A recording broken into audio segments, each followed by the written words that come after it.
Halo guys, senang berjumpa kembali dengan kalian.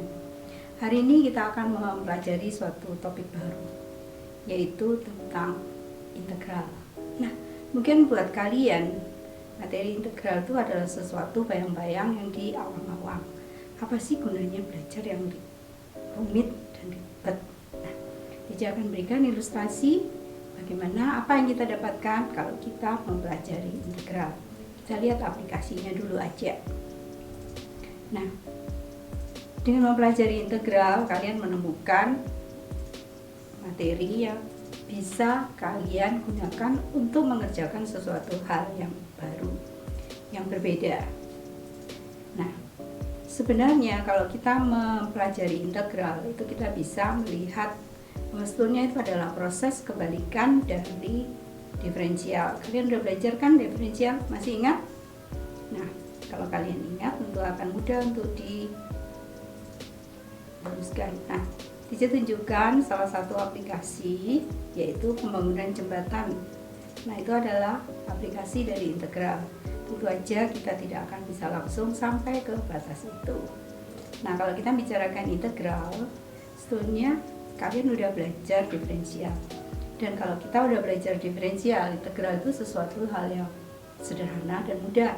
Kita hanya membalik prosesnya. Saya berikan ilustrasi proses yang ke kiri dan ke kanan itu adalah pendiferensialan. Tapi kalau kalian balik itu adalah pengintegralan. Nah, pertanyaannya dari ilustrasi yang dilihat, yang disampaikan, mengapa sih dari fungsi yang berbeda kita memperoleh turunan yang sama? Mengapa? Dan ini juga memberikan alasan kepada kita bahwa kalau kita mengintegralkan, kita akan mendapatkan bermacam-macam fungsi. Nah, karena ada bermacam-macam fungsi, kata kuncinya ada konstanta yang perlu kita tambahkan.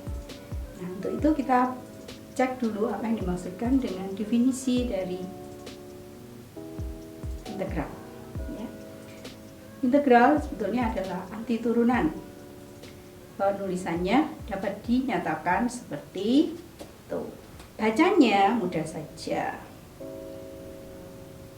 Integral fx terhadap x. Nah, dengan batasan penulisan yang tertera. Nah, untuk mempelajari proses integral, kita review kembali kepada sifat turunan. Nah, ada 3 sifat paling awal, yaitu bagian A, bagian B, dan bagian C. Tapi ada sifat tambahan lain yang perlu kalian ingat juga sebelum kita masuk ke integralnya. Udah sekalian ingat udah?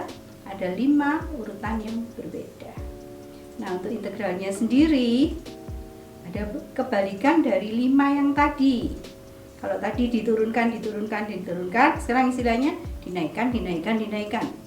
Jadi kalau kita kembali kepada bahasa sehari-hari, yang satu bapak ibu, turunannya anak cucu. Kalau diintegralkan balik dari cucu naik ke fungsi orang tua naik ke fungsi kakek nenek. Ya, kira-kira seperti itulah bahasa sehari-hari dari integral. Nah, sekarang kita berikan contohnya. Contohnya sederhana sekali. Itu kita gunakan yang pertama saja. Yuk, silakan dikerjakan. Saya hitung sampai 5.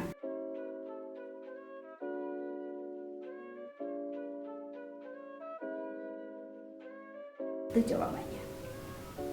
Contoh yang kedua, saya berikan yang ini. 2 rangkaian yang berbeda. Gunakan aturan A dan aturan B bersama-sama. Tica hitung karena ini lebih lama, Tica hitung dari 6 sampai ke 1. Siapa yang dapat? Silahkan. 2 poin untuk masing-masing siswa.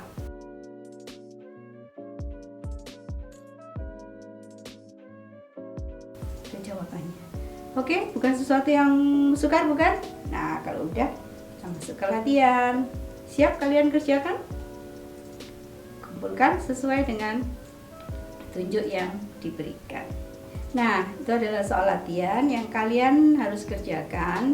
Kumpulkan sebagaimana biasa di Google Classroom pada ruangan yang sudah Tica sediakan. Perhatikan due date, perhatikan cara menginput pekerjaan kalian. Cica yakin kalian semua bisa mengerjakannya dengan baik. Poin yang besar akan Cica berikan kepada setiap siswa yang mengumpulkan sebelum due date-nya. Oke, selamat bekerja guys. Thank you.